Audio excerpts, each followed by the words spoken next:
G'day legends, welcome back to another episode of Off the Grid. So here we are with our first build episode of the Cruiser.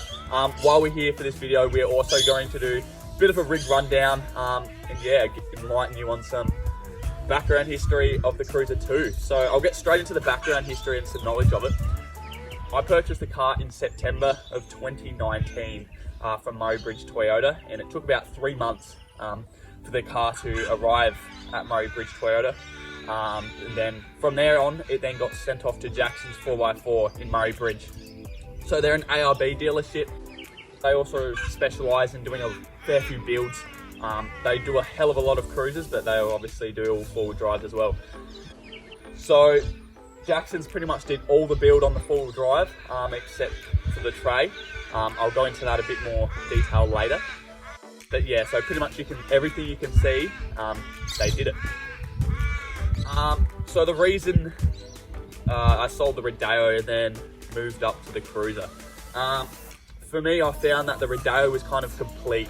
If I was going to keep on wanting to build it, I was going to, I suppose, be spending a lot more money on it, and I'd be wanting to kind of get the reliability back. It was there, but I don't know, if I did outback trips, I just wanted that 100% reliability there. So that's more money, I guess, I would have spent. So I decided to start from a fresh canvas, and that's why I decided to go the 79. So as everyone would probably know, 79s, they're the most basic car. You pretty much get nothing with them. And for me, that was appealing. Having nothing there, it's a fresh canvas, and they've just got unlimited accessories for them too. So I can build it up and design it to exactly how I wanted it. So that's the main reason why I chose to go with 79 and get rid of the Rodeo. So I'll stop talking shit and I'll get straight into some of the build that Jackson's did. So starting up front, I decided to go with the ARB, the big tube deluxe bull bar. That's the steel bull bar. That's something I wanted. I didn't want anything alloy or anything like that, just for the protection. I've also gone the Steady Type X Pro Spotties. For anyone that has a Steadies, you would know that they're a very direct light. So in the future, I'm going to be partnering that up with a Steady light bar that would be sitting up on top of the roof rack. Underneath, I have a rated recovery point, and that is also partnered with a bash plate. So that's the radiator bash plate. So they're all ARB and they're all interlinked. In the future, definitely be having a GME aerial. I just haven't got one now, just suppose money eyes situation, haven't gone that yet, but I'll definitely be getting one of them. And on the side, I've then got the Safari RMAX snorkel. So that's the 4-inch snorkel. Obviously just go on that for that extra bit of airflow, and I suppose, yeah, just make the engine breathe easier. So I'll move around onto the side now. Underneath the car, for suspension wise, I've decided to go for a 3950 GVM upgrade.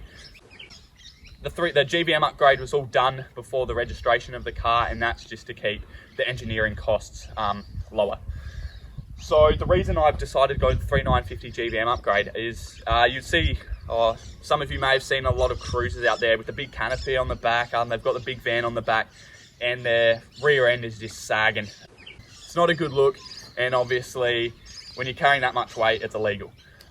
So going into that legal thing, I've also really wanted the car to be all legal. So I didn't want to having to take it to Regency or do any of that gear. So everything on the car is legal.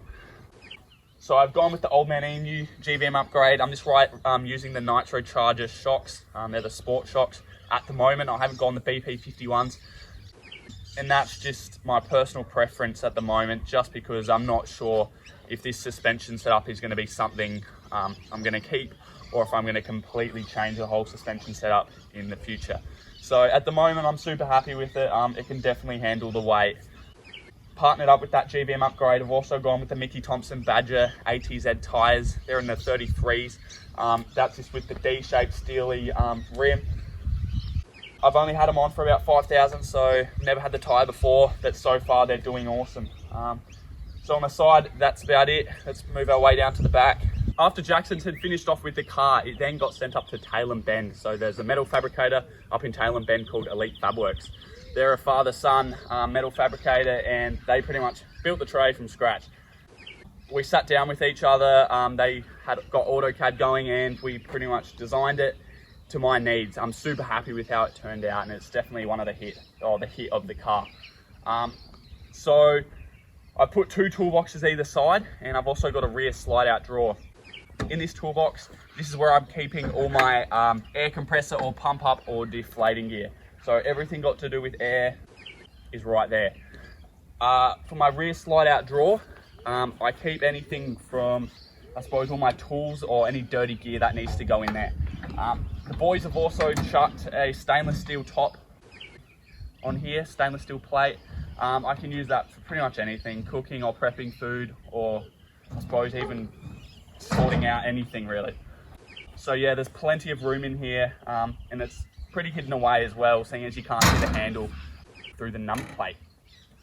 On this side, this toolbox has got all my recovery gear. So I wanted to put all my recovery gear in that toolbox just because it's pretty much the reason it's just easy to access for when I need it. I've also just added on a Kenwood reversing camera, and the boys at Elite Fabworks have also just got 2 super bright reversing lights and the LED indicators and brake lights also. So that's pretty much all I've got on the tray at the moment. There's definitely big plans for that, but yeah, stay tuned. Moving on to the top of the car now. For the roof rack, I've decided to go with the Rhino Rack Pioneer platform. So I've decided to go with that roof rack just because more of the basket style just doesn't really suit me. In the future, I'm looking at chucking on rooftop tents or anything like that. So the flat rack just suits my needs a lot better. With accessories, I've gone with the Rhino Rack Sunseeker awning.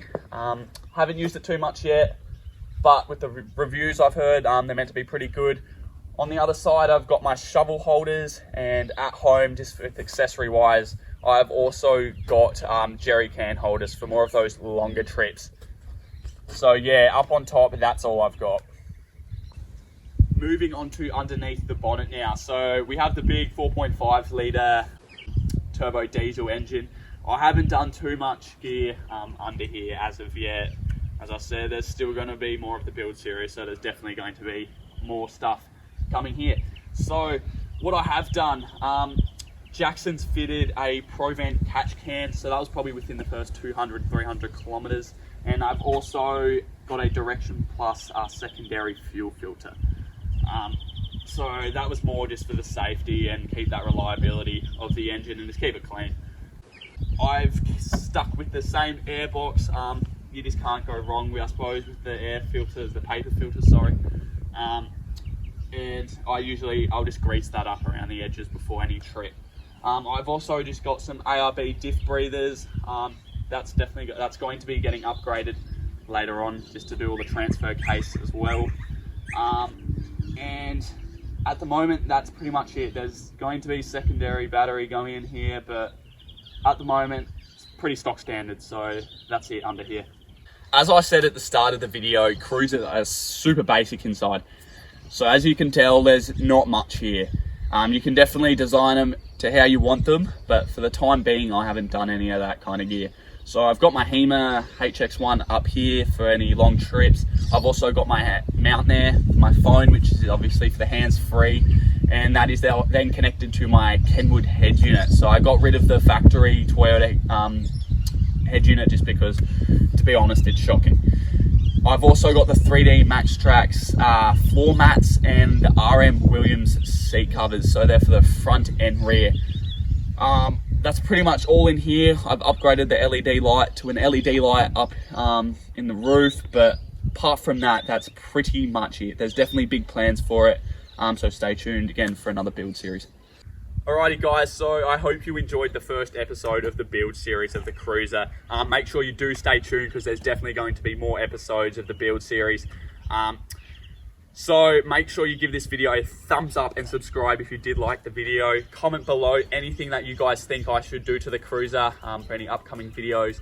And also make sure you check out our socials, Instagram and Facebook. We'll leave all the details in the description below for that. So as I said guys, I hope you enjoyed the video and we will see you guys next time and Off the Grid.